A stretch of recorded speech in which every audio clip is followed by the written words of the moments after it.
साहब हैं जी, मैं तारक कमाल अब्बासी हूँ अपने सोशल मीडिया के लिए। बसरा साहब मौजूदा हवाले से 1 मिनट की सिर्फ बात करें आपके। मौजूदा हालात देखें, ये पाकिस्तान जो है इस वक्त ने बनाना रिपब्लिक बना दी है। कोई आइन नहीं, कोई कानून नहीं, जिसकी लाठी उसकी भैंस है।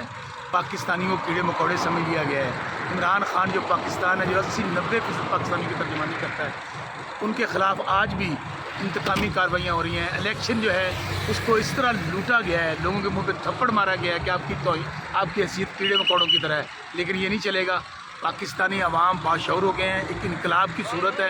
इंशाल्लाह हमारा मैंडेट इनको वापस करना पड़ेगा। और जब तक इमरान खान वज़ीर आज़म नहीं बनेगा कौम आराम से नहीं बैठेगी, क्योंकि वाहिद मसाइल का हल इमरान खान है। अगर पाकिस्तान को आगे लेके जाना है, पाकिस्तान के मसाइल हल करने हैं, महंगाई, बेरोज़गारी, अफरातफरी, उसकी वजह जब कौम पीछे होगी तो मसाइल हल होंगे। और वो लीडर एक है, इस्लामी उम्मा का, पाकिस्तान का एक लीडर है। बाकी सब चले हुए कारतूस हैं, इंशाल्लाह। सब वो लोग हैं जिन्होंने पाकिस्तान को लूटा, सिर्फ Imran Khan. Thank you so much.